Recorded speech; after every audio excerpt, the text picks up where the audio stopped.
bonsoir, je pense qu'on va attaquer. Je me présente, je suis Julie Wilhelm, je suis la vice-présidente de la Maison européenne de l'architecture. Et la conférence de ce soir prend place dans le cadre des Journées de l'architecture, qui est un festival qui a lieu chaque année au mois d'octobre dans notre grande région rhénane, c'est-à-dire en Alsace, dans le Bade-Wurtemberg et dans le canton de Bâle, depuis 23 ans maintenant. Cette année, notre thème, c'est transformation, donc ça tombe parfaitement bien pour la conférence de ce soir. Je remercie l'école d'architecture de Strasbourg, l'ENSAS, de nous accueillir ce soir dans cet amphithéâtre. Et donc c'est à moi que revient l'honneur d'introduire cette conférence. Donc, dans la continuité des deux dernières éditions des JA, autour de l'alternative puis de la ressource, nous avons voulu cette année nous intéresser à la question de la transformation. Le climat change. Cette année, on a encore été un exemple criant et nous devons nous y adapter. Mais puisque les ressources ne sont pas infinies, nous devons apprendre à faire mieux avec moins, à faire plus avec le déjà là et aussi et surtout à anticiper les transformations futures des bâtiments que nous construisons, pour laisser plus de place à l'évolution des usages. Parce que l'architecture est en soi un art de la transformation, elle peut offrir des solutions et proposer des alternatives. Je suis donc ravie d'introduire la conférence de Jérôme Wilmar intitulée « Architecture et transformation ». Jérôme Wilmar est architecte, urbaniste et enseignant-chercheur. Il co-dirige à l'ENSAS le Master Mutation. Ce soir, il nous parlera des explorations qu'il mène au sein de l'atelier Wilmar Associés depuis plus de 16 ans. En 2013, AVA, atelier Wilmar Associés, a été lauréate du prix 40 architectes de moins de 40 ans, 40 under 40. En 2022, l'agence reçoit aussi le Sceau d'excellence engagé pour la construction du logement de demain. Les références livrées de l'agence démontrent l'attention portée à la trame, la structure, la matière, au temps qui passe pour que l'objet demeure dans son potentiel de réversibilité. Une architecture de la transformation au service des usagers. Selon Jérôme Wilmar, l'architecture doit adhérer consciemment à un objectif de transformation. Face à l'imprévisibilité du monde, l'agence cherche à développer des structures ouvertes au changement, transformables. Ce soir, Jérôme Wilmar nous entraîne dans une promenade architecturale qui nous permettra de mieux saisir en quoi la mutation est la condition de la permanence de l'architecture. Je vous remercie de l'accueillir chaleureusement.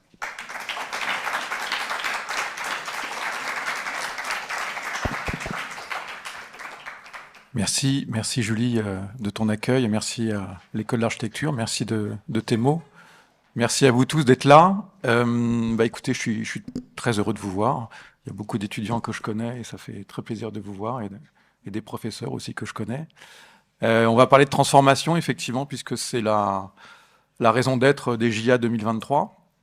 Je suis très heureux et je suis un peu ému aussi. Donc, je vais dédier cette conférence à un grand monsieur de l'architecture qui nous a quittés, que vous connaissez peut-être, qui s'appelle Jacques Lucan, qui était un très grand théoricien, sinon le plus grand, un grand historien, un grand patricien et un très grand enseignant. Voilà. Alors, je vais parler de pratiques d'enseignement et de recherche, parce que c'est un peu les trois que j'essaie de faire. Et je vais dire des choses qui viennent de ces trois endroits-là, de ces trois moments-là de ma vie qui se mélangent en permanence. Et du côté de l'enseignement, je citerai quand même une personne avec qui on a monté un certain domaine de mutation qui s'appelle Frédéric Muller, et qui est quand même un partenaire fidèle et quelqu'un avec qui on échange depuis longtemps. Et c'est aussi grâce à lui que tout ça aujourd'hui est possible. Donc architecture, transformation. La transformation, c'est vrai qu'on entend beaucoup parler de ça.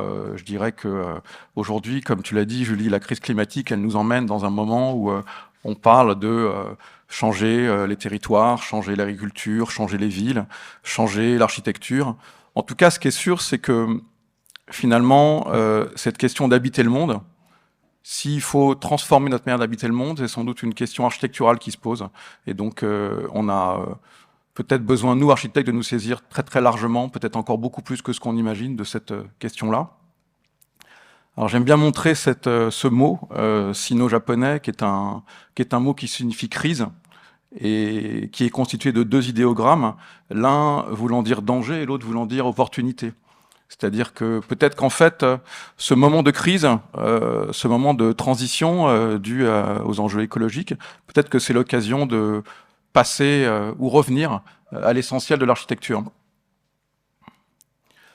Alors, c'est toute la société qui se saisit de la question de la transformation, vous le savez bien, il y a des écrits là-dessus, il y a des colloques, il y a des moments, il faut réparer la ville, il faut la rendre résiliente, il faut se poser la question des infrastructures, et jusque dans le champ de notre domaine, où un très grand nombre de penseurs s'intéressent à ça, il y a cette question de la transformation qui se pose de manière âpre, profonde, avec des écrits plus ou moins récents que vous pouvez tous lire, en tout cas pour les étudiants. Mais finalement, ce terme de transformation, il reste assez flou. En tout cas, les procédures réflexives du projet, la façon dont nous, on transforme ça en acte et en forme, ça reste une question relativement ouverte, je trouve, et ça mérite de s'y attarder peut-être un peu plus longuement. Alors, est-ce que transformation, ça veut dire réhabiliter un patrimoine? Sans doute. Est-ce que transformation, ça veut dire s'installer dans un lieu qui a une certaine identité et puis le transformer par un deuxième arc architectural? Peut-être. Est-ce que ça veut dire être conscient de l'érosion des milieux? Est-ce que ça veut dire travailler d'une manière différente dans cette question-là de la transformation? Est-ce que ça veut dire transformer notre manière de construire? Sans doute.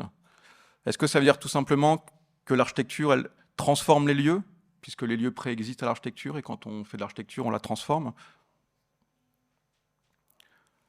Je crois que quand on parle de transformation, on parle finalement d'un acte qui se veut écologique.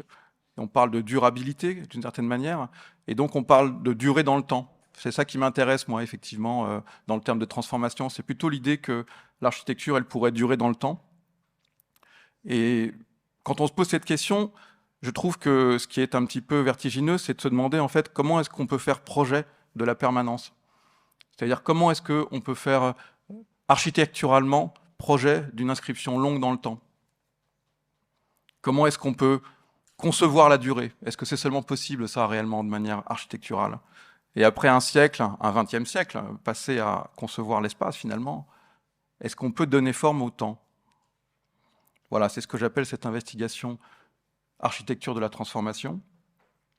Et donc, je voudrais vous parler d'une architecture comme d'un rapport au temps, effectivement, où il va s'agir de durer, de changer, et peut-être de durer et de changer en même temps.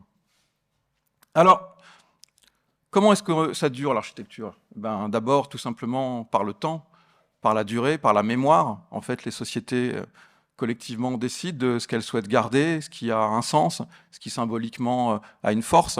Et les monuments et les villes témoignent de notre vie collective, de son histoire. Et quand on regarde, par exemple, le site de Göbekli Tepe, en Anatolie, qui est la première construction sédentaire au néolithique, en moins 11 000 à moins 9 000 avant Jésus-Christ, finalement, on se rend compte que ces sociétés, en fait, non sédentaires, elles fabriquaient déjà de l'architecture pour des moments rituels. Ça, c'est une découverte assez récente qui a un peu révolutionné la manière de voir le néolithique, justement, dont on pensait qu'ils étaient uniquement nomades, ces fameux chasseurs-cueilleurs. En fait, ils avaient déjà fabriqué des sites sédentaires pour des moments forts, et donc ils étaient architecturés, ces moments. Donc jusqu'à aujourd'hui, le travail de la mémoire, le travail de l'histoire, le travail patrimonial, il nous emmène à conserver l'architecture. Il y a un autre aspect qui construit la durée aussi, c'est l'aspect de l'économie. On parle peut-être trop peu d'économie, en fait, alors qu'elle domine largement nos vies, nos constructions et nos manières de faire. L'économie, d'abord, parce que l'architecture, ça empile de la matière, évidemment. Ça prélève de la matière dans le sol, et puis ça lui donne du sens. Et ça, c'est une valeur qui est constituée matériellement, et puis qui est définitive. Économie aussi parce que on l'installe sur un sol, l'architecture, et le sol a une valeur, quelque part. Aujourd'hui, en 2022, il y a 80 milliards d'euros de chiffre d'affaires du marché immobilier qui a été estimé. Et pour le BTP, 150 milliards d'euros en France. Ce qui fait environ 150 plus 80, 230, voilà. Ce qui est à peu près 10% du PIB en France. Et à côté de ça, il y a une étude qui dit que la valeur cumulée des 7 plus grandes villes de France, elle est de 1033 milliards d'euros. ce qui représente là plutôt 50% du PIB. Alors, ça, c'est des chiffres qui regardent un peu avec des lunettes capitalistiques. Hein. C'est l'économie marchande qui parle là. Avec ces lunettes-là, on peut faire dire un peu ce qu'on veut aux chiffres. Mais en tout cas, sur cette question de l'économie, il y a un grand penseur français qui s'appelle Pierre Quay, que vous connaissez peut-être, qui est un philosophe qui parle beaucoup d'architecture, qui a traduit Alberti, hein, avec Françoise Chauvet, qui parle d'une forme d'arché-économie, lui, qui est une sorte pour lui d'alternative à l'économie marchande, qui est une manière de dire finalement l'architecture en elle-même, elle fabrique une forme d'économie qui est plus durable que l'économie marchande, qui est une forme d'économie finalement qui dure, parce que l'architecture, elle cristallise en son sein, dans sa matière, symboliquement, de manière statutaire, de manière juridique, une qualité et une valeur qui fait que, en elle-même, l'architecture est aussi une forme d'alternative économique. Ça, c'est intéressant parce que finalement, ça veut dire qu'on peut parler d'architecture en sortant un instant du système de production de celui de l'économie marchande, qui nous plante aussi totalement sur cette question écologique quand même. Hein. L'architecture, elle est dans un système de production, quoi. Alors évidemment, vous me direz, la ville, elle peut aussi perdre toute sa valeur. On connaît le cas de Détroit, par exemple, hein, qui est un cas caricatural, sinon tragique. Mais encore une fois, c'est les lunettes de l'économie marchande qui parlent de Détroit et qui parlent de cette tragédie. Peut-être que, en réalité, et d'ailleurs, il y a plein d'actions qui sont menées aussi pour régénérer Détroit sur elle-même. Peut-être que cette ville, si on la regarde avec d'autres lunettes, peut-être que sa transformation, elle a une valeur très très forte, et peut-être que l'état de ce site, il a déjà une valeur très très forte en réalité, malgré ce qu'en dit l'économie marchande. Alors, il y a un autre paramètre qui organise la durée, d'après moi, pas que d'après moi d'ailleurs, qu'on pourrait appeler l'indétermination. L'indétermination, ce serait l'état d'une chose qui serait peut-être pas trop définie, qui serait ouverte à autre chose que sa destination première, qui serait capable de héberger des choses qui sont de l'ordre de l'imprévu. On est déjà dans une sphère plus architecturale, là. Collas, on en a parlé beaucoup dans New York Délire, avec le théorème de 1909, où il évoque ces buildings qui pourraient être des structures qui hébergent de l'architecture, ou dans ce qu'il appelle, enfin pas ce qu'il appelle, ce qu'il décrit comme le downtown althétique, cette fameuse tour où énormément de buildings, non pas de buildings, pardon, de programmes se superposent, et où finalement la relation entre la forme et ce qu'elle contient a tendance à se distancer, et le rapport entre l'unité et les particularités à l'intérieur de l'édifice, tout ça vit de manière un peu autonome. C'est un peu ce que nous dit aussi James Wine avec ses High Rise of Home de 1981, où vous voyez que finalement on a là aussi une sorte de structure, en tout cas une sorte de réceptacle qui accueille d'autres architectures. Alors on pourrait faire toute la conférence là-dessus et avoir un débat uniquement sur cette diapo en se disant finalement est-ce que l'architecture elle est l'acte qui fait la structure qui reçoit, ou est-ce que l'architecture elle est les particularités additionnées dans le réceptacle? Peut-être que c'est un peu des deux, évidemment, il y a la place pour tout, mais disons que ce qui m'intéresse là, c'est peut-être plutôt le réceptacle et peut-être la façon dont l'architecture elle est capable de recevoir plutôt qu'elle est capable de s'exercer comme une chose particulière. Alors il y a beaucoup d'exemples récents et moins récents de cette question de l'indétermination. Là, par exemple, le théâtre d'Almer de Sanaa, où on voit que c'est une architecture extrêmement minimaliste, où il y a très très peu de moyens. Finalement, il n'y a que des murs avec des tailles de pièces différentes. Et puis à la fin, il y a une possibilité d'usage, d'utilisation de ce lieu qui est incroyable, qui est très diverse. Si on monte un petit peu dans l'avant-garde, cette fois-ci italienne, avec Archizoom, qui nous parle d'une cité qui ne s'arrêterait pas, une non-stop city, où finalement, eh bien, pour qu'une société soit libre et émancipée, on fabrique, de manière utopique ici, des formes architecturales qui pourraient héberger tout et son contraire. On n'est pas loin des situationnistes aussi. Cannes, bien sûr, qui fabrique des espaces servants, mais finalement, le négatif de l'espace servant, l'espace servi, qu'il ne nomme pas d'ailleurs hein, dans ses bouquins, c'est une sorte d'espace disponible aussi, j'en reparlerai. Aldo Van Eyck, hein, qui dit que ce qui compte, c'est la relation entre les choses. Mies encore, à une autre échelle, Finalement, cette question de l'indétermination, à d'autres échelles, à d'autres époques, ici avec Tim Gad, sous d'autres climats, avec d'autres formes géométriques, on se retrouve quand même assez souvent dans une situation où la fonction s'éloigne un tout petit peu avec le temps et la forme prend toute sa valeur. C'est un peu ce que nous dit aussi Aldo Rossi, finalement. Dans l'architecture de la ville, quand il parle du Palazzo della Ragione, à Padoue, on le lit ensemble. Il existe dans toutes les villes d'Europe de grands bâtiments, des ensembles construits ou des groupes d'édifices qui forment de véritables parties de ville et dont la fonction est rarement la fonction originelle. Je pense par exemple au Palazzo della Ragione à Padoue. Lorsqu'on visite un monument de ce type, on est surpris par toute une série de questions qui lui sont intimement liées. Et surtout, on reste frappé par la pluralité des fonctions qu'un tel édifice peut remplir, et qui sont, pour ainsi dire, totalement indépendantes de sa forme.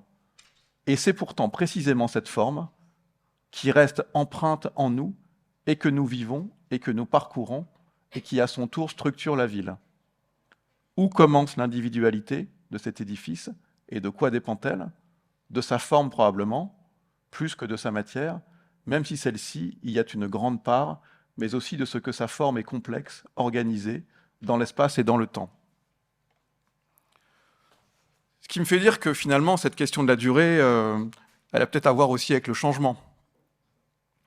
Le programme d'abord change en permanence dans le temps. Si on regarde il y a très longtemps le palais de Dioclétien à Split, qui de palais est devenu un morceau de ville. Si on regarde la façon dont aujourd'hui la question du programme, dans la pratique de l'architecture, on a des programmes sous les yeux, nous architectes, pour produire des constructions qui sont certes passionnants en termes de colorimétrie, mais finalement qui posent aussi des questions peut-être qui ne sont pas architecturales et puis qui sont aussi pour part une sorte d'injonction court-termiste faite à l'architecture. Et finalement, est-ce que tout ça, ça a tant à voir que ça avec l'architecture? Je ne sais pas.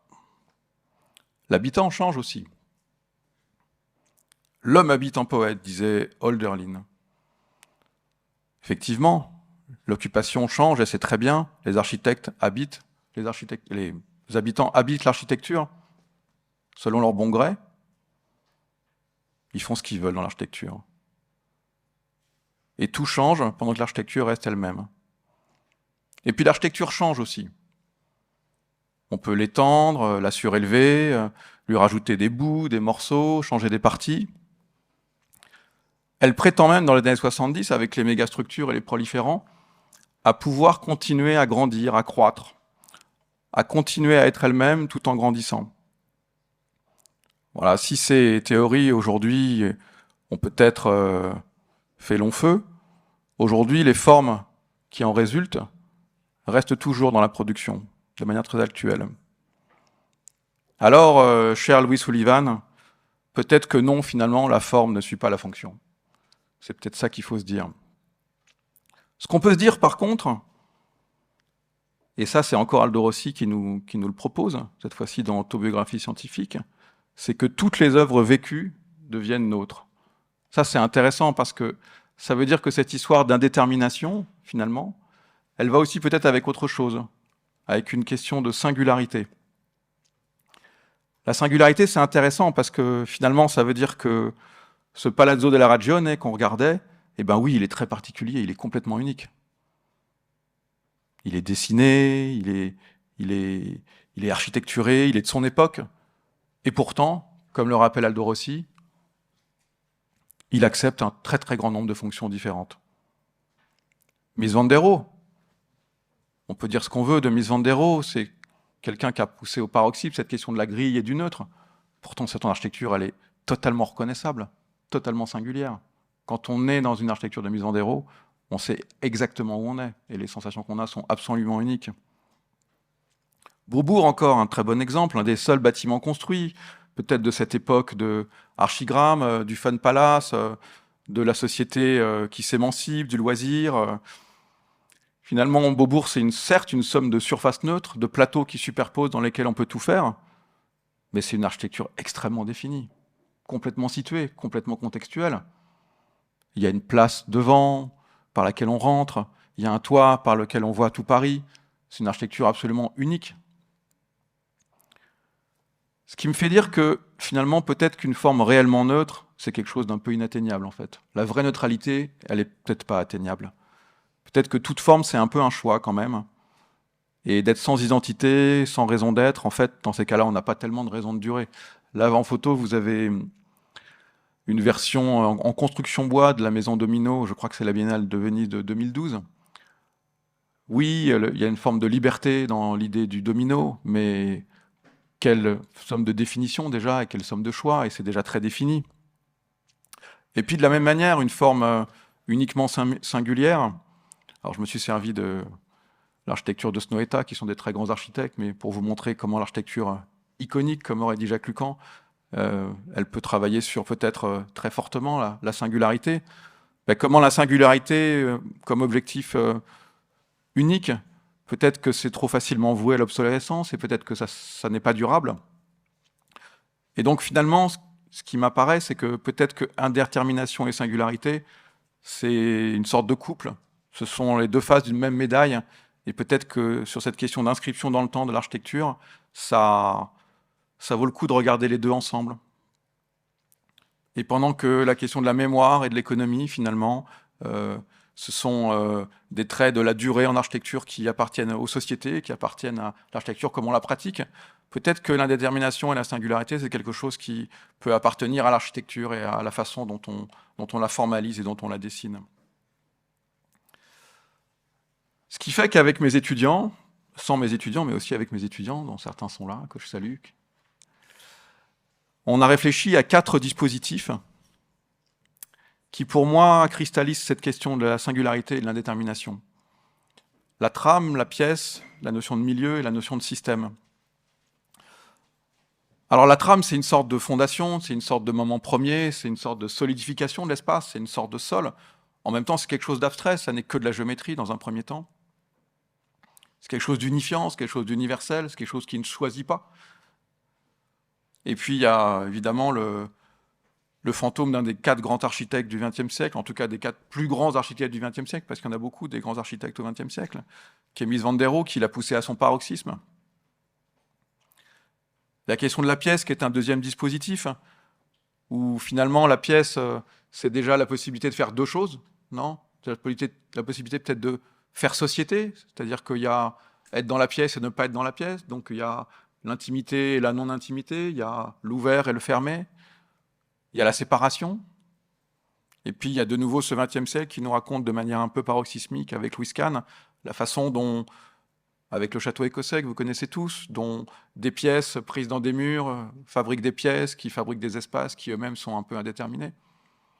Et puis la pièce, c'est une histoire éternelle de l'architecture, peut-être jusqu'à la caverne ou jusqu'à la cabane. J'ai mis le château de Chambord à droite pour montrer aussi à quel point c'est quelque chose de permanent dans l'architecture. Troisième dispositif, le dispositif du milieu, finalement, qui parle plutôt de quelque chose d'organique, quelque chose de continu, une spatialité qui serait ouverte, presque un peu liquide. Et évidemment, il y a le fantôme du plan libre là-dedans, même si la notion de milieu, peut-être qu'elle va plus loin que la notion du plan libre. Il y a des développements peut-être qui sont ultérieurs à cette notion de plan libre, mais enfin, dans cette notion de milieu qui est très permanente dans l'architecture, il y a cette histoire-là qui est à la fois celle du plan libre, celle de la continuité, celle d'une forme peut-être non organisée de spatialité. Et puis il y a un quatrième dispositif qui fédère indétermination et singularité et qui peut-être parle, pas encore d'architecture, mais de géométrie architecturale, de dispositifs qui peut-être sont présents dans le temps. C'est ce que j'ai appelé le système. Alors un système, c'est quelque chose qui aurait tendance à fédérer peut-être les 3 autres, dans une chronologie, dans une proportion qui est toujours renouvelée dans le monde de l'architecture et selon les projets. Et le système, c'est aussi l'interdépendance, ce que Frank Lloyd Wright, donc comme 4e grande figure du XXe siècle, décrit quand il fait ce geste-là en disant finalement le poteau et la poutre, c'est un système où les choses peuvent se retirer et se séparer les unes des autres, alors que lui, ce qu'il veut, c'est l'interdépendance de son architecture, c'est-à-dire que dès qu'on enlève une partie, tout s'écroule. Et donc ça aussi, ça travaille avec la pérennité, la permanence peut-être de l'architecture. Alors on a étudié ces trames à plusieurs échelles, sous plusieurs climats, chez Cerda, chez Superstudio, chez Campo Baeza aussi, qui l'utilise architecturalement de manière tridimensionnelle dans un bâtiment ou dans plusieurs bâtiments. On a étudié les pièces aussi de plein de manières, en allant jusqu'à la vallée du Mzab, où une architecture très vernaculaire du Maghreb est en écho finalement à des architectures plus proches de nous, comme celle en plan à gauche là, de David Chipperfield, ou la question de l'espace servant chez Cannes. On voit que ces dispositifs de pièces aussi, il est très continu en architecture. La question du milieu, qui est extrêmement récurrente aussi, de la salle hypostyle aux dernières avant-gardes japonaises, par exemple avec la bibliothèque de Sendai, avec Toyo Ito, ou avec l'architecture de Sana, avec le Rolex Center, qui est quand même un moment ultime de ce qu'on pourrait appeler le milieu ou le plan libre. Et puis enfin, cette notion de système où ces choses se mélangent, et puis parfois elles font ville, parfois elles sont architecture, mais en tout cas, elles acquièrent une sorte de niveau de complexité où l'architecture dure et à la fois elle peut changer. Et c'est un peu ça la leçon de cette recherche où, avec mes étudiants, on a essayé de regarder ce qui était de l'ordre du permanent et ce qui était de l'ordre du changeant dans l'architecture. Finalement, ce dont on se rend compte, c'est que la durée et le changement, c'est un peu la même chose. C'est-à-dire qu'une architecture, effectivement, pour pouvoir durer, elle a besoin de savoir changer, quelque part. Et donc peut-être qu'on peut faire projet de la permanence de cette manière-là. Peut-être qu'on peut situer le travail du temps au travail du projet. Peut-être que c'est envisageable. Il faudrait alors que le projet, son programme, ce soit plutôt le temps. Ce qui est une question qui semble abstraite, mais si vous regardez par exemple quelque chose de très concret comme la réglementation environnementale 2020, qui régit la vie quotidienne des architectes praticiens que nous sommes, eh bien, la notion de cycle de vie est une notion très importante. Et la question de la maintenance en architecture, la question de la réhabilitation, la question de comment est-ce qu'on va faire durer ces structures plus longtemps et les transmettre aussi, sans consommer trop d'énergie, sans consommer trop de matière, et bien ça, c'est une question très concrète. Et en fait, ça passe très largement devant la question qui est posée aujourd'hui aux architectes de faites-moi des logements, faites-moi des bureaux, faites-moi un équipement. Voilà, c'est une question, je pense, qui est plus essentielle. Ce qui fait que, effectivement, cette architecture, ce serait une sorte de transformation en elle-même, c'est-à-dire qu'elle ne serait pas simplement une manière, par l'exercice du projet, hein, qui est la singularité de notre expertise, faire projet. Ce ne serait pas simplement le fait de passer d'un état A à un état B, qui serait plus écologique. Ce serait le fait de, en transformant, emmener l'architecture dans un temps plus long, donc essayer de la garder transformable. Voilà. Alors, dans ma pratique, dans mon agence, ça nous emmène à travailler pas mal sur les questions de structure, par exemple. Dans un projet que je vais vous montrer qui est situé à Champs-sur-Marne, qui est une résidence étudiante de 200 chambres, dont vous voyez ici la maquette de principe, un peu abîmée, mais on comprend un peu l'idée. L'idée de dire que finalement, est-ce qu'on peut produire une structure qui serait un réceptacle à quelque chose ?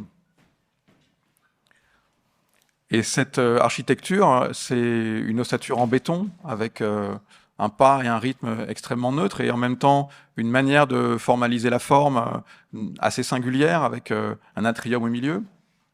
Par exemple, sur la rez-de-chaussée, c'est un édifice où on a prévu 3 entrées parce que c'est un site en pleine transformation.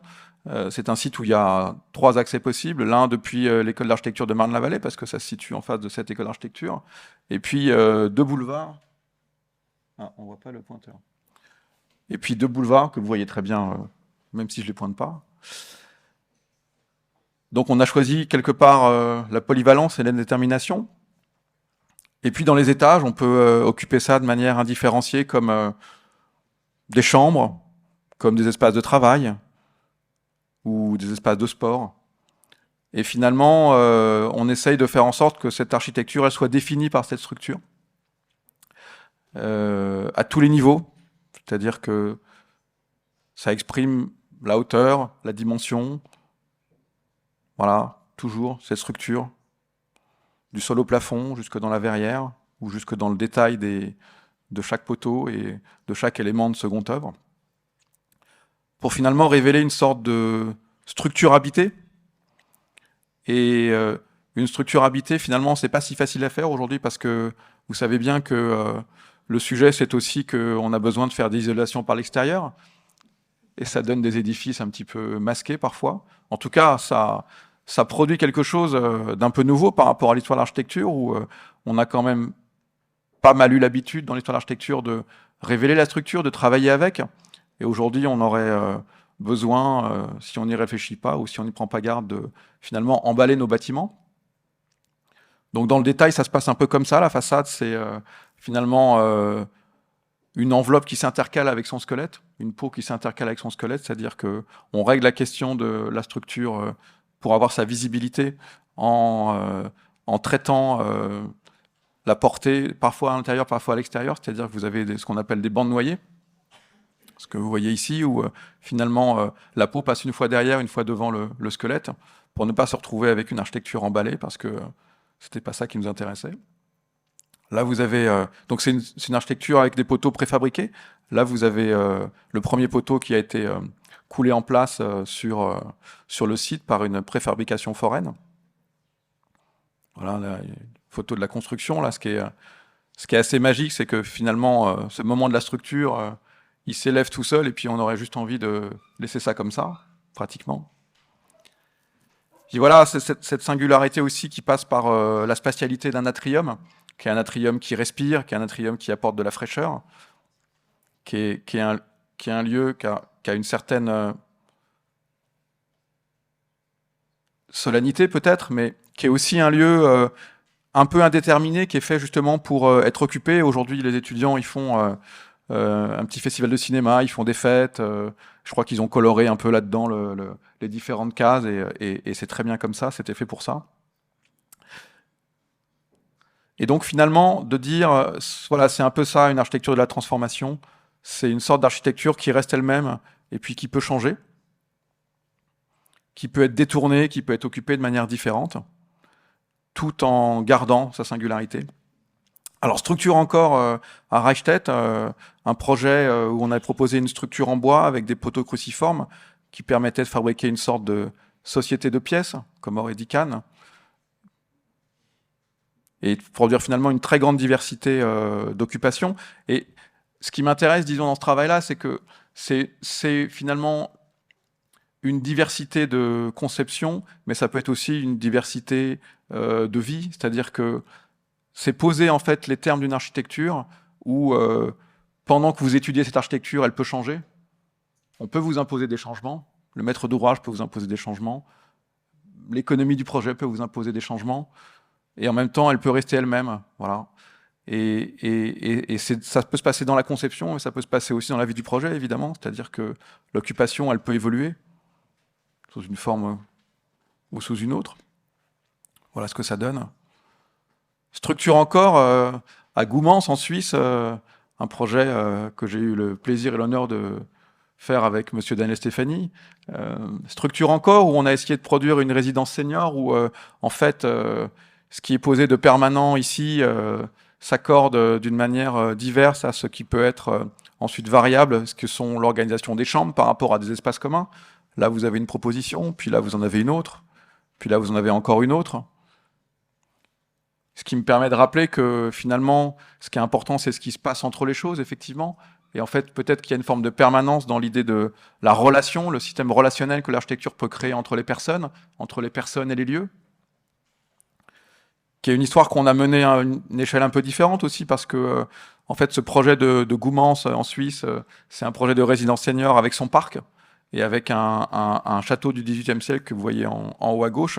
Et finalement, on a essayé de produire une forme de cohérence et de structure capable qui accueillait, comme dans un jardin médiéval, un ensemble de pièces dans lesquelles, dans le jardin, on pouvait faire ce qu'on voulait. Et ça, c'était une manière de se dire, est-ce qu'on arrive à inscrire dans le temps cette architecture aussi dans le lieu de son paysage, dans le lieu de ses pratiques extérieures? Et de dire que finalement, cette architecture du jardin aussi, elle pouvait peut-être accueillir tous les membres du village, et que finalement, ça pouvait devenir un lieu de vie pour tout le village de Goumans. Et vous voyez que si on le représente un peu différemment, on retrouve un peu la logique du pochet aussi dans ce projet-là. Voilà, c'est cette architecture un peu neutre et en même temps, à mon avis, largement assez définie, et puis qui s'accorde à ces jardins, qui s'accorde à la vue lointaine vers les Alpes sur la gauche de l'image, les Alpes qu'on voit depuis l'extérieur et comme depuis l'intérieur du bâtiment. Question d'échelle aussi, je pense que c'est une question importante dans cette histoire-là. Il y a quelques années, on a dû travailler sur le quartier de l'Elzo à Strasbourg, que certains d'entre vous connaissent peut-être, qui est un quartier en rue, qui est un quartier de grand ensemble, mais pas seulement, qui est aussi un quartier avec des logements individuels. Et la question était de essayer d'inventer pour la communauté urbaine de Strasbourg le devenir de ce quartier. Voilà, c'est ici. Et on n'y arrivait pas. C'était compliqué, on n'arrivait pas à travailler, on avait l'échelle du quartier sous les yeux et c'était compliqué de comprendre. On visitait le site et finalement, il a fallu qu'on se mette à l'échelle de la métropole pour comprendre et faire projet, c'est-à-dire que on s'est rendu compte que l'Eurométropole, elle était structurée par ses paysages, elle était structurée par une géographie hydraulique qui finalement fabriquait pratiquement un quart d'eau d'Ecumanus à l'échelle métropolitaine. Et on s'est rendu compte que ensuite, en revenant à l'échelle du quartier de l'Elzo, que vous voyez au milieu, hein, dans le bras de l'île, ici.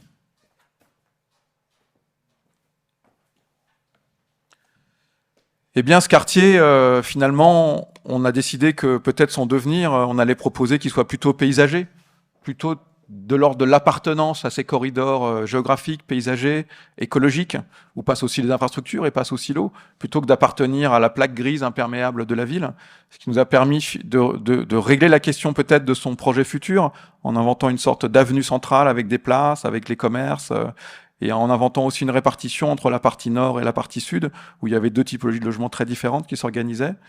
Ça nous a permis aussi d'inventer la façon de faire rentrer le paysage dans ce site, et ça a permis de classer en fait ce site en écoquartier, d'apporter des fonds et des finances pour qu'il y ait ensuite un concours de paysage qui a été, je crois, d'ici là depuis mené.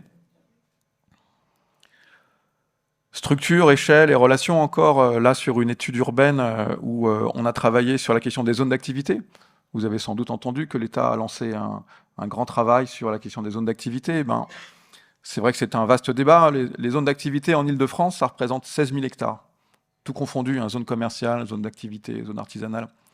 Pour vous donner une idée, 16 000 hectares, c'est à peu près la moitié de la taille de l'Eurométropole.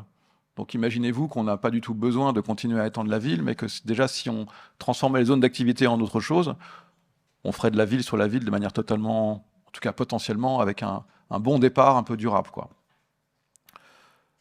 Donc c'était une étude qui nous était commanditée pour la ville de Plaisir que vous voyez ici. Bon, et en fait, à nouveau sur la question de l'échelle, on n'était pas capable de réfléchir si on n'avait pas d'abord toute l'île de France sous nos yeux. Et puis ensuite, on a zoomé sur effectivement la zone d'activité de Plaisir, qui se trouve là un peu plus en noir dans le plan masse. Et puis on a souhaité inventer une sorte de structure urbaine cette fois-ci, qui avait pour objectif de faire lien un peu entre toutes ces choses éparses. La forêt que vous voyez à droite et en haut de l'image, la zone d'activité plus au sud, la zone pavillonnaire, le centre-bourg, toutes ces parties en fait de villes qu'on connaît, hein, toute la France est faite comme ça. Elles sont chacune dans leur logique. Et en fait, on s'est rendu compte que la zone d'activité, c'était un moyen de les mettre en lien. Et de les mettre en lien aussi entre l'habité et, je dirais, le forestier, le boisé, et aussi l'agricole. C'est-à-dire qu'on a proposé une structure urbaine qui soit une structure foncière, une structure cadastrale, avec des parcelles, qui soit un quartier mixte, mais qui soit aussi avec de l'agriculture. C'est-à-dire qu'on a été chercher une organisation qui s'appelle Ferme d'Avenir, qui s'occupe d'implanter des agriculteurs qui travaillent en permaculture, des maraîchers. Et on a travaillé à essayer de produire une sorte de structure urbaine qui finalement accueille à la fois de l'urbain, du construit, du mixte, de la production, de l'artisanat, du travail et de l'agriculture. Après, au niveau architectural, dans cette histoire-là, je dirais même combat, on a essayé de proposer 4 typologies. L'une qui s'appelle le temple, l'autre qui s'appelle le monolithe, l'autre qui s'appelle la serre, l'autre qui s'appelle le cloître, avec à chaque fois l'idée qu'elles auraient des caractéristiques architecturales assez précises, mais l'idée aussi qu'elles pourraient être relativement indéterminées par rapport à leur programme. Par exemple, le temple, c'est une sorte d'ossature qui propose une vision panoramique sur son site. Et en même temps, dedans, ça peut être du bureau, du logement. Pareil pour le monolithe, c'est un socle plutôt d'équipement ou d'activité. Et puis au-dessus, ça peut être autre chose. Pareil pour la serre, ça peut être en bas à gauche du logement individuel groupé, ou bien une école, ou bien un équipement. Et puis le cloître, c'était un peu la version qui devait accueillir le plus de complexité par rapport à des sujets de production, où il y a des camions, des livraisons, et on a plutôt proposé un bâtiment à court, où finalement on peut mettre toute cette question technique, productive, de voirie à l'intérieur. Ça donne une sorte de tissu urbain, en fait, où là, ce qui fait structure, je dirais, c'est la structure foncière, c'est les rues, c'est les voies. Et puis cette trame-là, elle est aussi dans le sens du bassin versant, c'est-à-dire que toute l'eau de pluie, vous l'avez vu sur le plan tout à l'heure, la trame elle va dans ce sens-là. En fait, le bassin versant, il est évidemment dans ce sens-là. Donc il y a aussi des noues, il y a aussi une logique d'irrigation des parties maraîchères. Et finalement, tout ça, ça peut relativement évoluer. C'est-à-dire qu'on peut mettre plus de production, on peut mettre plus de sport, on peut mettre plus de densité, on peut mettre plus de paysages. Et dans un moment un peu finalement particulier dans ce cas-là, où l'architecture en elle-même, à l'échelle du quartier, eh ben, elle a un niveau d'évolutivité supérieur à la structure urbaine. Et la structure urbaine, elle est vraiment la réceptacle et elle est l'élément peut-être le plus permanent de cette proposition-là. Puis évidemment, ce qui est intéressant aussi, c'est que ça produit une sorte de texture urbaine, c'est-à-dire que c'est une proposition sensible aussi, c'est quelque chose qui était important pour nous de se dire, mais au fond, ces zones d'activité, comment est-ce qu'on en fait pour faire de la ville? Comment est-ce que ça peut devenir un lieu qui soit un lieu habité de manière noble, de manière multiple? Pourquoi est-ce qu'on devrait cacher l'artisanat? Pourquoi est-ce qu'on devrait cacher les lieux de travail et les gens qui travaillent? Est-ce qu'on peut inventer quelque chose de différent? Voilà, donc c'est un peu l'objet de ces perspectives. Ce qui me permet de vous parler un petit peu de façon d'habiter aussi. Je dirais ce qui compte beaucoup pour nous, c'est de proposer des façons d'habiter, ce qui est du domaine peut-être de cette singularité aussi. Je prends l'exemple d'un projet qu'on a réalisé à Paris, dans le 17e arrondissement, dans la ZAC Clichy-Batignolles, où finalement cette singularité, cette façon d'habiter, elle est passée par la façade. Elle est passée par un lieu balcon, jardin d'hiver, qui nous a permis de caractériser la façon d'habiter ces logements. Alors on est au bord des voies ferrées du secteur Clichy-Batignolles, donc il y a des questions de bruit, il y a des questions thermiques, il y a des questions de confort, et le jardin d'hiver, il règle toutes ces questions-là d'une seule manière. C'est aussi une manière de faire tomber le bilan énergétique du bâtiment, puisque grâce à cette deuxième peau, en fait, on a gagné, je crois, 20 kWh par mètre carré par an. Ça vous dit pas grand-chose peut-être, mais on va dire qu'un bâtiment plan climat, dans les règles de la ville de Paris de 2015, c'est 50 kWh d'énergie primaire par mètre carré par an. Là, on est tombé à 30 grâce à cette deuxième peau, vous voyez, sans technologie, quoi, avec que de l'architecture. Et donc sur le plan, vous voyez, c'est quelque chose qui vient enserrer totalement les logements à tous les étages. Et c'est une seule idée qui vient raconter à la fois une sorte d'identité architecturale et à la fois une forme, une manière d'être dans cette architecture. Donc ça, c'est des belles photos au début quand il n'y a pas encore les habitants, mais je vous ai mis aussi des photos quand il y a des habitants parce que je trouve que c'est vachement bien quand les habitants occupent les logements et c'est plus intéressant. Donc vous voyez, ça devient tout d'un coup très vivant, et à la fois l'architecture, elle y perd vraiment rien, elle y gagne beaucoup. Et j'aime beaucoup cette photo qu'a fait un photographe que j'aime beaucoup, qui s'appelle Clément Guillaume, qui montre bien cette histoire de, quelque part, de façon d'habiter, c'est-à-dire que on propose pas grand-chose, mais en même temps, ils habitent là-dedans, quoi. C'est quand même pas rien. Et puis façon d'habiter de la même manière pour du bureau. Là, on est ici à Rubel, dans, je dirais, le périurbain du périurbain. On est au sud de Melun, c'est-à-dire qu'on est au sud de l'Île-de-France. Et puis, si vous regardez la banlieue de Melun, eh ben, vous allez à Rubel. Voilà. Donc, on est dans un territoire, mais que vous connaîtrez sans doute, qui est le territoire où on travaille beaucoup et où il y a besoin de beaucoup travailler quand on est architecte, où il y a McDonald's, Pizza dell'Arte, une nationale, quelques bars, des pavillons. Et dans cette diversité-là, il fallait inventer une façon d'habiter, quoi. Et ce qu'on a fait, parce que c'est un bâtiment qui est en extension d'un autre bâtiment, à droite de l'axonométrie, vous avez le bâtiment existant et à gauche, vous avez le bâtiment nouveau. On a proposé une sorte d'intériorité assez particulière, mais qui est aussi une manière de regarder le site, avec un travail de poché où en fait il y a une partie de continuum spatial qui va tantôt vers le milieu, tantôt vers la périphérie de l'édifice, et qui permet une fois de plus de créer un grand atrium, qui est un grand lieu commun, encore une fois, qui peut permettre de se croiser, d'exister, de faire communauté aussi, comme dans la référence de Champs-sur-Marne que je vous ai montré tout à l'heure.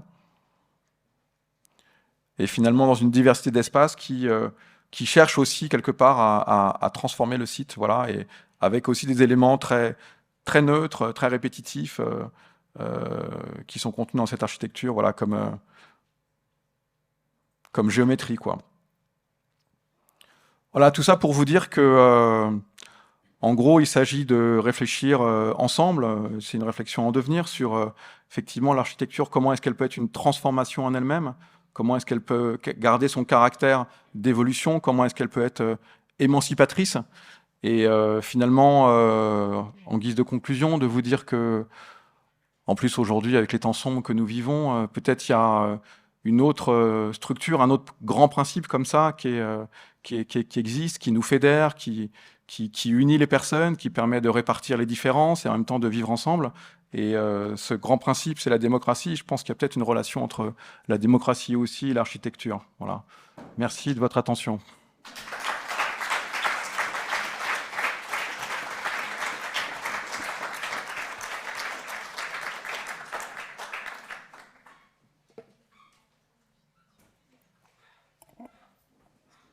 Si ça appelle des questions, c'est possible. J'en serais honoré.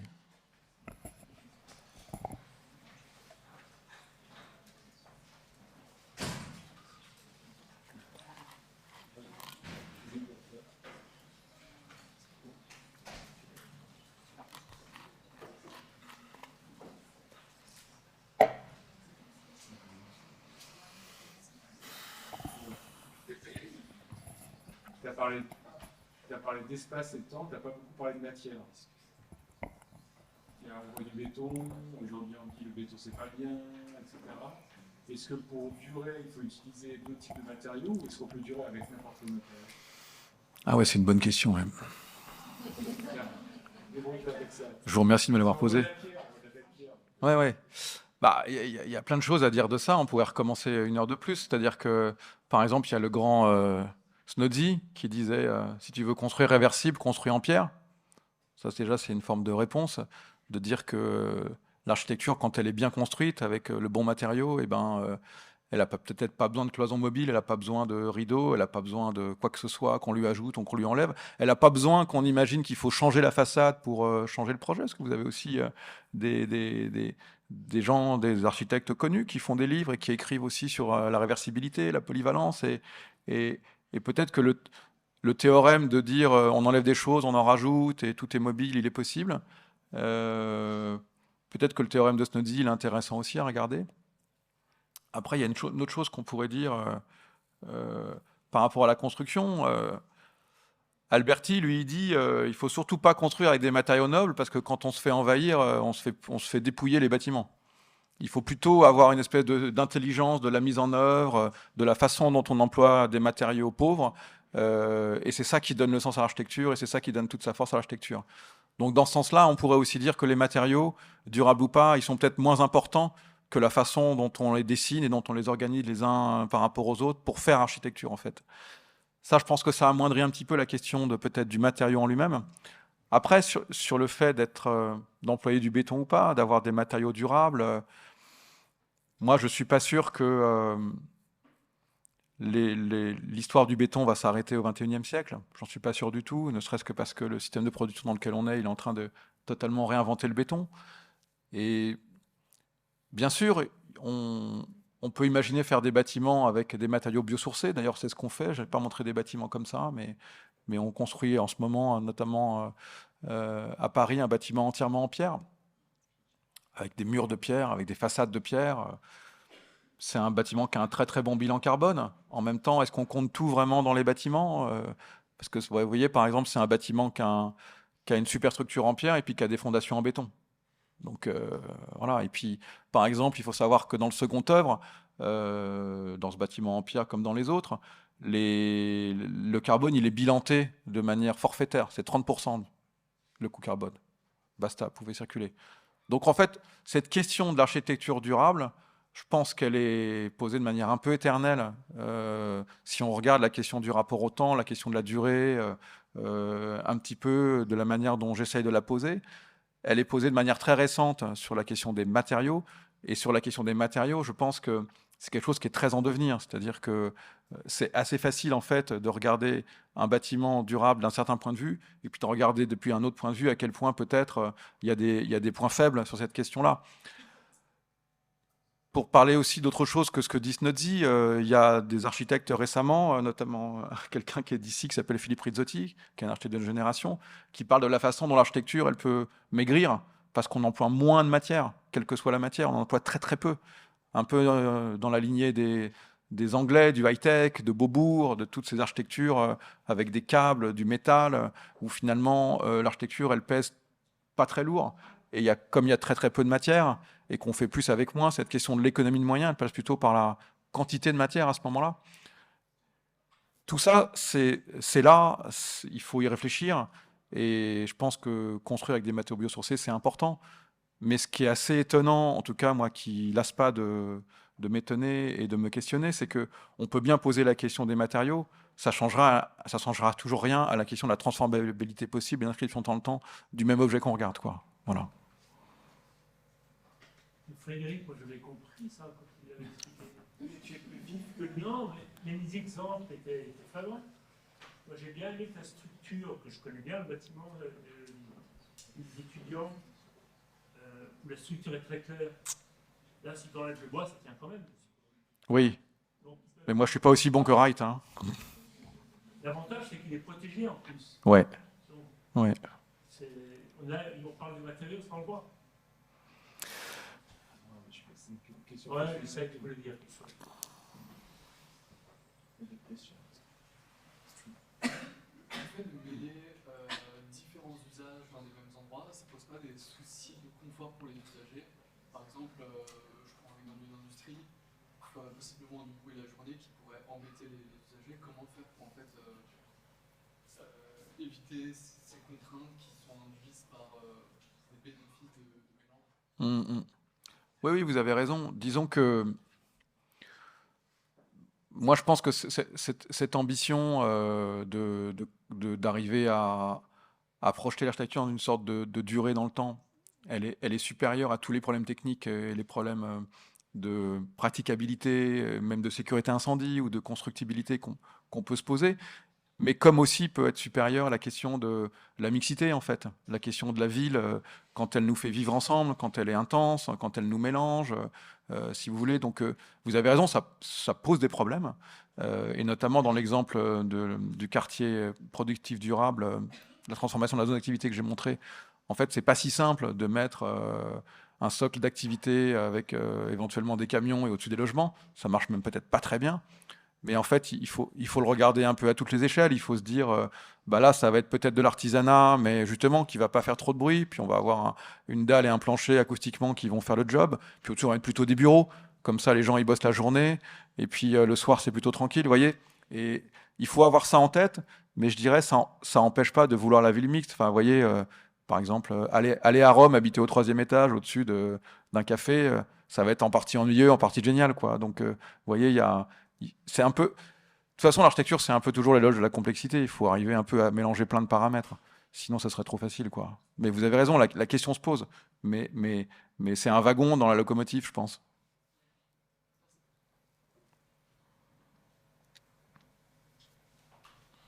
Bah déjà, merci, parce que c'était hyper enrichissant et plein d'exemples, et surtout des projets que moi, j'avais jamais vu présentés par toi. Ce qui est drôle, c'est qu'il y a une sorte de relation assez fructueuse entre quelque chose qu'on connaît peu de toi sur un rapport presque utopique à la manière de travailler le projet, dans maintenant une matière très rationnelle de le concrétiser. Et j'avais deux questions sur peut-être la dimension très idéale que tu travailles, peut-être que tu pousses plus loin parce que tu nous as montré des recherches que tu mènes avec les étudiants et puis du concret dans la... Est-ce qu'il y a de la recherche pure aussi sur peut-être cette question du programme et du temps qui serait fait de manière plus libre? Ça, c'est une première question. Et une des choses qui semble essentielle, notamment on le voit avec ton image, pour que les choses durent, c'est qu'elles nous plaisent, pour qu'on les conserve. Et j'aimerais savoir où tu situes le curseur dans ce que tu définis toi-même, sur des choses qui nous plaisent beaucoup, sur cette trame, cette régularité et qui peuvent être relativement ascétiques, sèches, et permettre une grande adaptabilité pour que les gens lisent ce que tu veux dire derrière, pour qu'ils s'y attachent et qu'ils le fassent durer en conservant cette nature de mutabilité. Je suis pas très clair. Si. Je vais essayer en tout cas. Sur la première, c'était... Ouais, mais je vais quand même commencer par la deuxième partie de ta question, si tu veux bien, qui est une ascension plus abrupte. Oui, bah, c'est vrai que... comment dire? C'est un peu ce que j'essaye de dire quand je parle de singularité, en fait. C'est un peu ce que j'essaye de dire quand je parle de Rossi et que je dis... je le cite en disant « Toutes les œuvres d'art nous appartiennent lorsqu'on se met à les vivre ». C'est la question un peu magique, un peu vertigineuse de en fait, comment les gens s'approprient l'architecture. Et c'est un truc qu'il faudrait investiguer plus, mais disons que je pense que ça passe par la question de l'émotion, par la question des sens. Quand tu dis « ça nous plaît », ben c'est un peu tout ça, c'est-à-dire c'est la question aussi de la beauté, de la voluptas, comme dit Alberti, c'est qu'à un moment donné, l'utilitas, la commoditas, ça va bien, mais la voluptas, c'est pas mal aussi, quoi. Donc je pense que la dimension de l'indétermination, qui effectivement emmène potentiellement le dessin de l'architecture vers des géométries plus neutres, des choses, comme tu dis, peut-être plus ascétiques, en tout cas peut-être plus universelles, donc je dirais qu'ils savent faire plus de choses, donc qui sont peut-être moins déterminés. En fait, je pense que ça marche pas si ça s'équilibre pas avec cette question de singularité, justement. Et en plus, il y a un autre truc qui est compliqué, c'est que je pense que l'architecture, on la fait bien au présent, pour des raisons présentes. Donc cette question de la projection dans le temps, en fait, elle ne peut se résoudre qu'avec un questionnement au présent, en apportant des choses à ses concitoyens au présent. Donc il y a un truc un peu, voilà, c'est ça qui est marrant, c'est que c'est un peu abyssal, quoi.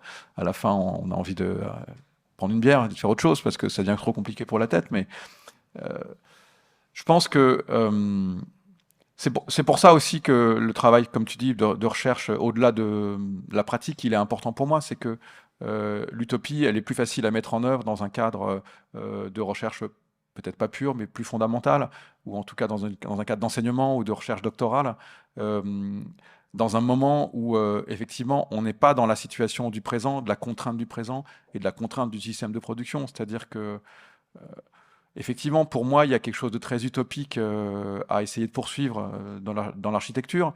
C'est-à-dire que je crois vraiment que l'architecture peut transformer le monde, en fait. Et je pense qu'elle a vraiment une responsabilité, du coup, par rapport à ça. Et je pense vraiment qu'on n'est pas tellement assez entendus, les architectes, assez utiles, assez présents dans la société, à plein de niveaux, pour pouvoir être participants aux décisions, en fait, institutionnelles, administratives, territoriales, à toutes les échelles. C'est pour ça que moi, les étudiants qui me connaissent, ils savent qu'on essaie de les former aussi à pratiquer à toutes les échelles du projet et pour pouvoir participer à toutes les discussions, en fait, pour surtout pas être des architectes dans une espèce de tour solitaire où on serait des artistes comme ça, à la fois maudits et sublimes. Je pense que c'est pas trop l'avenir de l'architecture. Je pense qu'il faut essayer d'aller à la rencontre d'eux. Mais je pense que ça nécessite, enfin en tout cas pour moi, ça a nécessité jusqu'à maintenant, c'est vrai, une sorte de perspective un peu utopique où sans doute que si j'avais les bras totalement déliés, les projets seraient encore différents, quoi. Et là, effectivement, la production que vous voyez, elle est aussi le résultat d'une somme de contraintes, d'une somme d'une économie, d'un moment, d'une demande, qui fait que entre la structure utopique de Yona Friedman et la résidence étudiante, ben, il y a un écho intellectuel que j'essaie de vous présenter, mais voilà, c'est encore deux choses totalement différentes. Et sur ta première partie, du coup, j'ai oublié. J'ai terminé, oui. Voilà. Monsieur Albisser. Ah.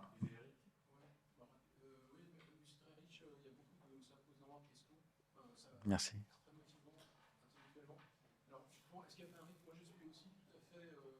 Enfin, la question de la grille en 3D, qui est apparue avec Domino, immeuble Scola, et qui est revenue aujourd'hui beaucoup. C'est vrai que c'est une des manières les plus simples d'assurer une flexibilité et même l'unicité des systèmes constructifs. Parce que pour revenir sur la question d'énergie grise, des matériaux, bien sûr, le béton ne va pas disparaître, le polystyrène, ce qu'il y a de mieux dans le sous-bassement, mieux que le liège qui détruit les forêts.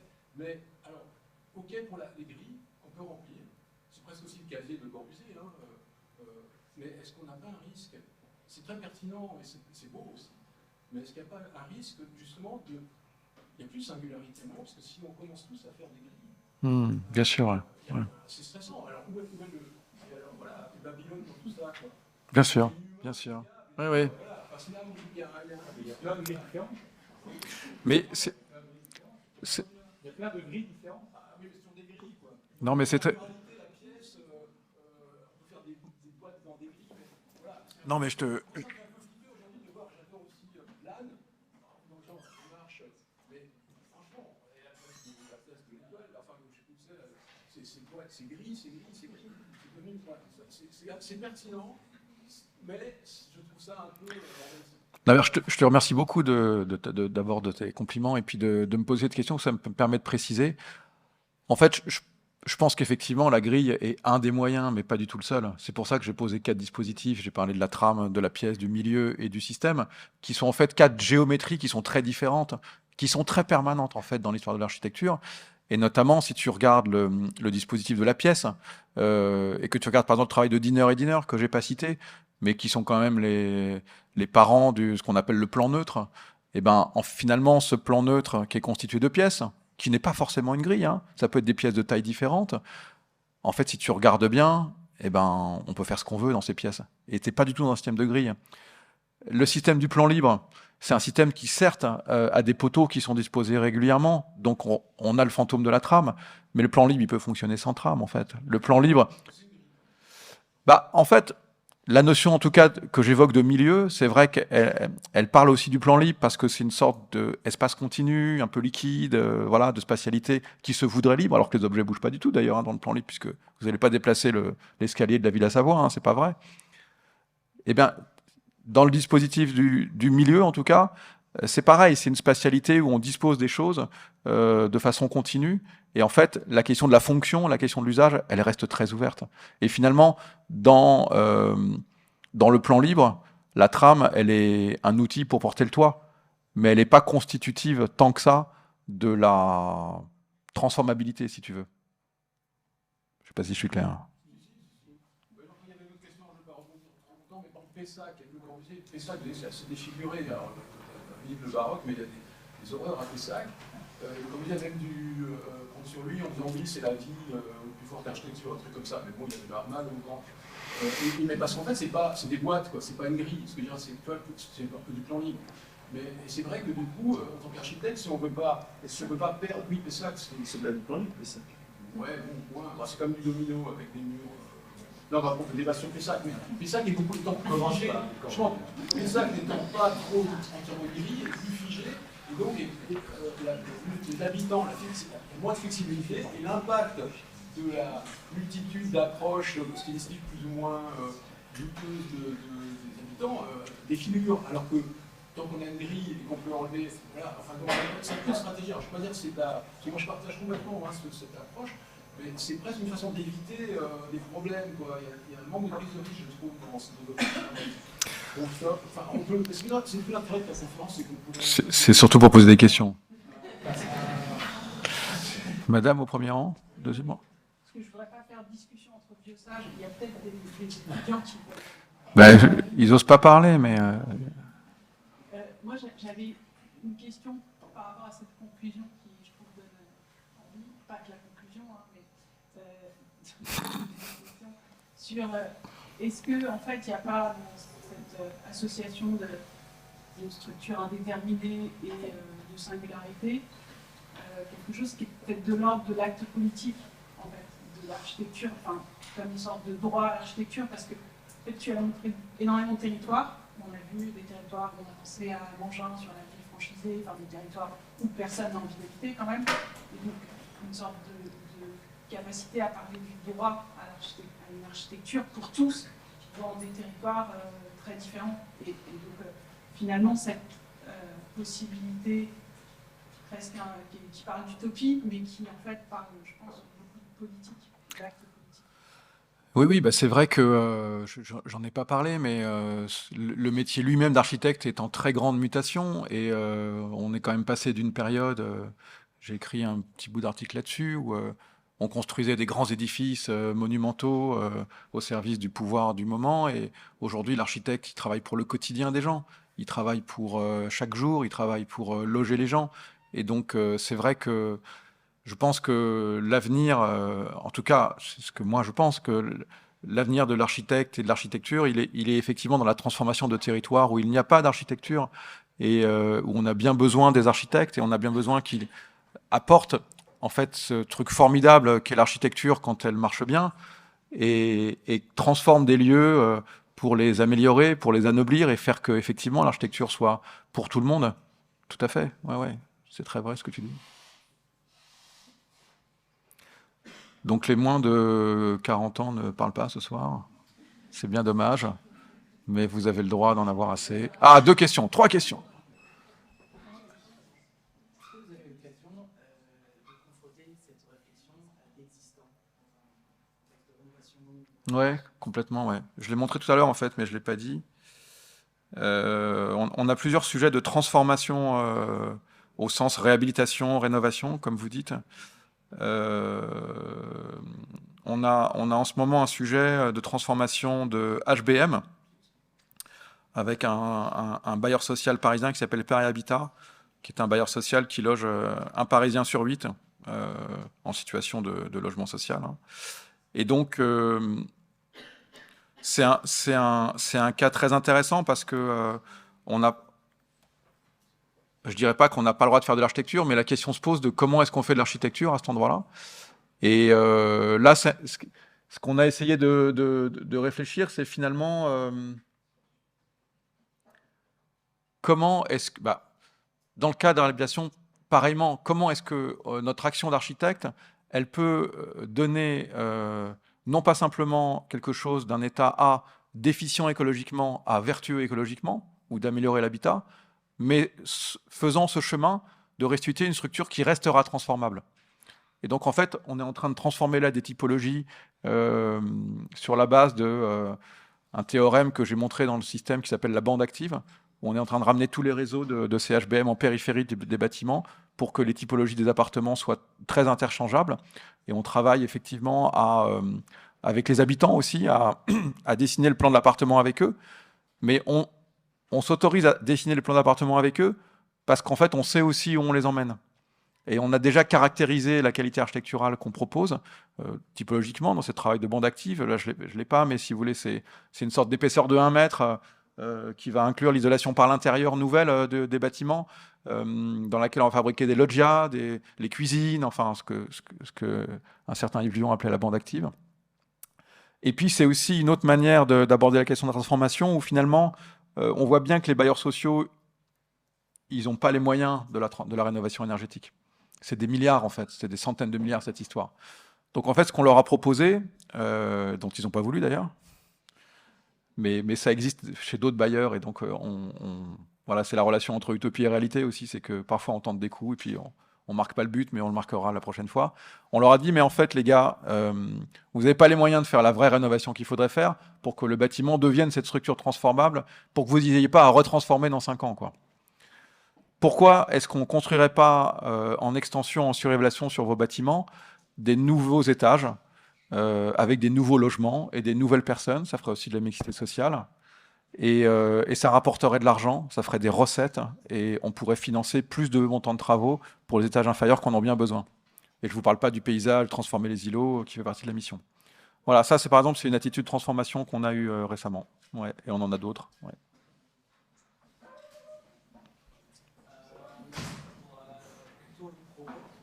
J'avais une question par rapport à la notion d'identité, qui dépasse pas simplement la notion d'aspect, que ce soit en termes de goût, que ce soit simplement en termes d'image de ce qu'est le bâtiment.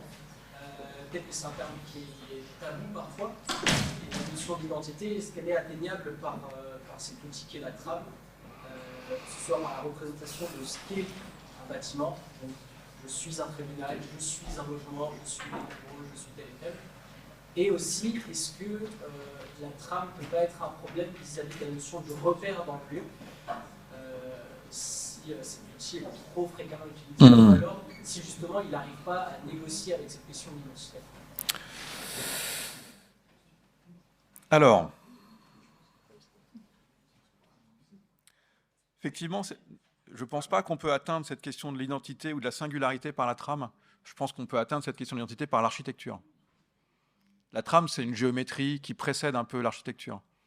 Non? C'est une somme de lignes faite avec un crayon par une main qui est celle éventuellement, pas toujours, de l'architecte. Hein. Parfois c'est l'urbaniste, parfois c'est le politique, parfois c'est rien de tout ça.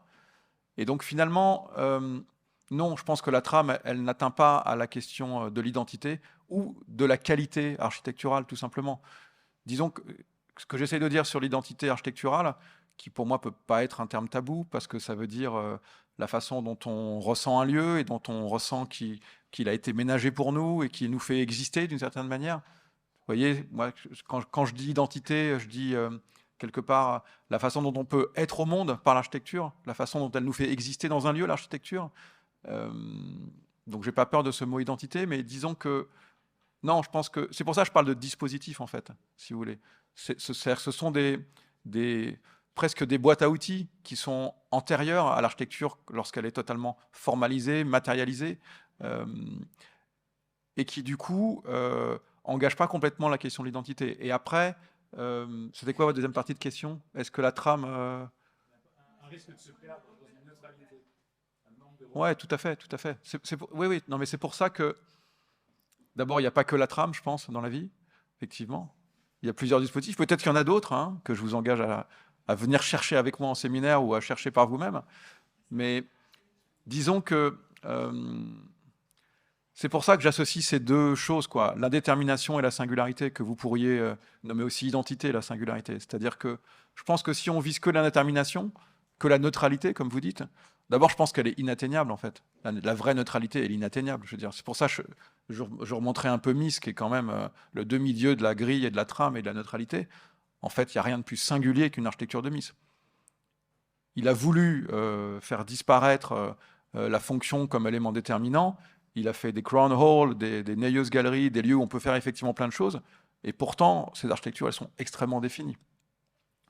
Donc, je pense que, d'abord, cette question de la neutralité, elle est assez inatteignable. Et puis, en plus, pour que ça fasse architecture, il me semble qu'il faut ajouter la question de l'identité ou de la singularité, mais qui permet aussi de reparler de la question de l'époque, du style, de la culture locale, justement, du vernaculaire, de l'adaptation au climat, voyez, et qui permet finalement d'ouvrir totalement le champ de la recherche, sans tomber dans ce que vous dites, effectivement, le danger de la recherche de simplement la neutralité, qui me semblerait être un piège, effectivement. Tu le montres très bien quand tu montres Padoue. Voilà, Padoue, c'est l'anti-exemple de ça. Voilà. Ouais. Et pourtant, cet espace a les mêmes qualités. Ouais. Très structuré. À l'intérieur, il y a 330 carrés avec des fresques de Giotto qui ont été rejetées cet été par hasard. C'est la place Kléber couverte avec un bateau à l'envers. Giotto, ça aide beaucoup. Hein. Tu mets du Giotto n'importe où, ça aide beaucoup. Non, mais il y a 330 carrés. C'est aussi quand même une trame. Entre la trame et la grille, on peut discuter des barres. Non, mais c'est ça qui est un peu magique, en fait. C'est que... ouais. Quand tu regardes le Palazzo della Ragione, à la fois tu peux trouver la trame, mais à la fois c'est un bâtiment totalement unique. Donc tu n'as pas le piège de la neutralité. En même temps, le mec a utilisé une trame.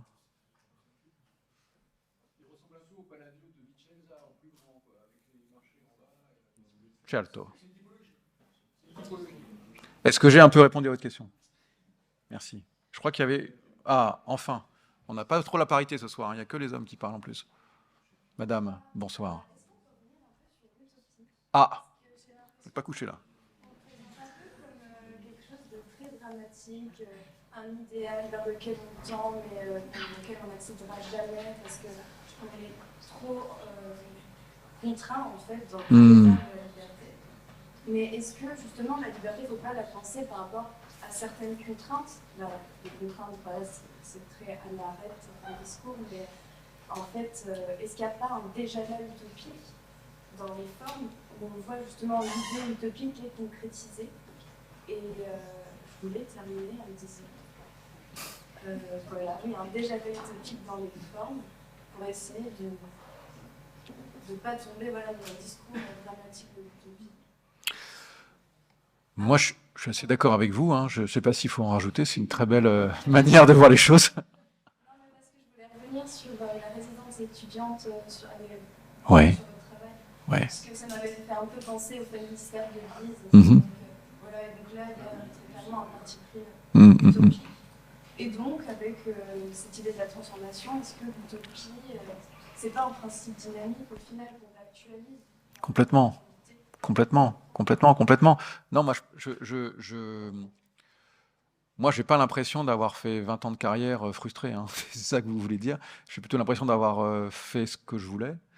Euh, non, simplement, l'utopie, c'est un mot qui désigne un endroit inatteignable. C'est comme ça. C'est comme ça qu'on le définit. Mais pour autant, je trouve ça positif de l'entendre comme quelque chose qui est concret aussi et qui peut se trouver dans ce qui existe.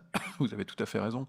Non, non, je suis tout à fait d'accord avec ça. C'est pour ça que je parle de transformation. C'est que vous avez vu un petit peu les différents exemples comme Strasbourg ou la zone d'activité ou d'autres, où finalement il s'agit aussi de regarder très positivement ce qui existe. Moi j'aime bien une citation qu'ont fait mes amis TVK à l'époque où on était tous étudiants pour parler du périphérique.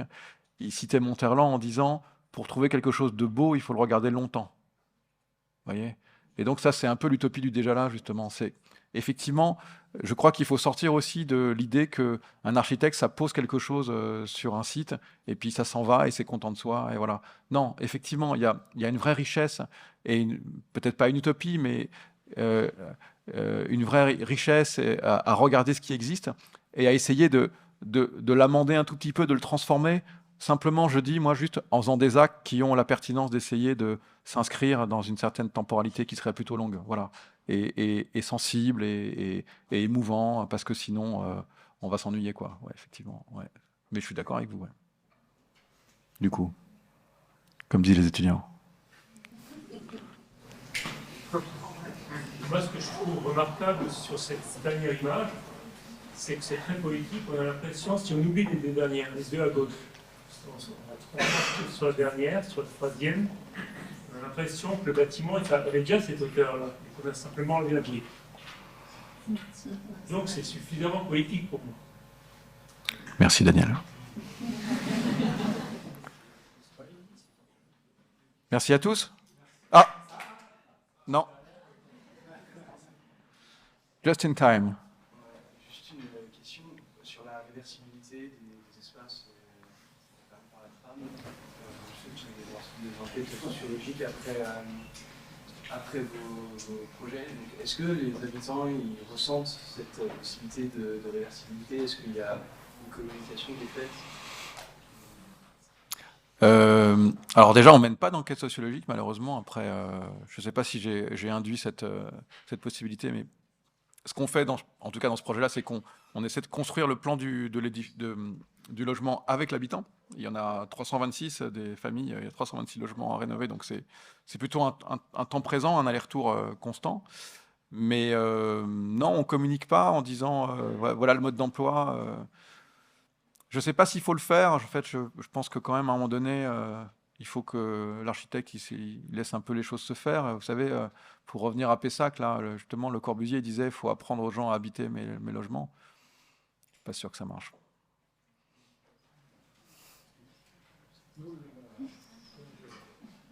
C'est pas du coup une difficulté d'impliquer directement les usagers avant la construction, parce que être architecte, ça reste quand même un métier, et du coup, tous les habitants veulent donner entre guillemets leurs pattes, et peuvent faire possiblement des erreurs ou des choses qui ne fonctionnent possiblement pas. En soi, qu'est-ce qui ne fonctionne pas, ça peut être une autre question. Mais du coup, est-ce que c'est vraiment viable sur des projets assez gros, par exemple sur 300 logements, c'est énorme de demander de l'avis de chacun sur la couleur du sol, sur tous les éléments. C'est pas réalisable dans un vrai chantier, Ça pourrait faire l'objet d'une conférence entière, mais disons que c'est un processus où nous, on définit des choses et on laisse des choses indéfinies, quoi. Mais on ne les laisse pas tout définir, bien sûr.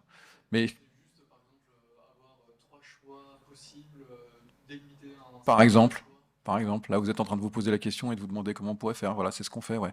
Mais par exemple, si vous faisiez une maison pour une famille, vous auriez bien vos clients en face de vous. Donc c'est 300 fois la même question, quoi, d'une certaine manière. C'est plus compliqué, vous avez raison. C'est compliqué, mais il faut traiter aussi sur la durée du projet. Un projet de logement, je pense. Oui, mais ça se fait pas comme ça. Pour vous, La possibilité de travailler 10 ans en conception en faisant des échanges avec chacun. Non, vous avez raison. En fait, c'est ce qu'on appelle de la co-conception, de la concertation. On a des bureaux d'études qui sont spécialisés là-dedans, qui sont des gens qui sont plutôt pas architectes, qui sont plutôt dans l'ingénierie sociale ou qui ont fait des études de sociologie ou qui ont fait Sciences Po ou des choses comme ça, et qui sont des gens avec qui on fait des ateliers dans lesquels on invite des habitants à venir nous parler de leur logement, à venir co-concevoir avec nous. Donc en général, il y en a 10% qui sont intéressés et qui viennent. Hein. C'est un peu comme les conférences. Et ceux qui sont là, avec ceux qui sont là, on travaille. Voilà. Et on travaille dans un certain cadre. Mais justement, c'est ça qui est assez patient, c'est qu'on produit une structure, déjà, dessinée, qui est censée pouvoir accueillir des changements. Mais ça, il faudrait que ça fasse l'objet d'une autre conférence, je pense. Ah, ce sera la dernière question. Comment, lorsqu'on conçoit un bâtiment, on peut envisager quelles sont les limites en fait, de la variété des usages. Par exemple, lorsqu'on conçoit un immeuble de logement, avec la volonté de lui donner cette possibilité d'habitation, on veut bien qu'il va pouvoir devenir un théâtre. Donc, quels sont les écarts que permettent la médiation et la conception avec cette idée? Oui, c'est quelque chose dont j'ai pas parlé, effectivement. Bon, d'abord, il y a cette idée un peu démocratique qui est que ma liberté s'arrête où commence la vôtre. Donc, pour qu'on vive ensemble, il faut que chacun accepte aussi des contraintes et donc limite aussi le champ de sa liberté. Hein. C'est la liberté tous ensemble, c'est pas la liberté totale. C'est ça, je pense que c'est facile à comprendre. Donc, ça peut se traduire architecturalement quelque part. C'est aussi la question que posait monsieur sur en fait, comment est-ce qu'on superpose des programmes? S'ils sont trop extrêmement incompatibles, on les superpose pas, effectivement, vous avez raison. Après, je pense qu'il y a quand même deux grandes familles programmatiques, si vous voulez.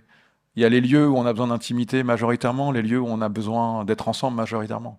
Ça, c'est quand même indépassable dans l'histoire des villes et d'architecture.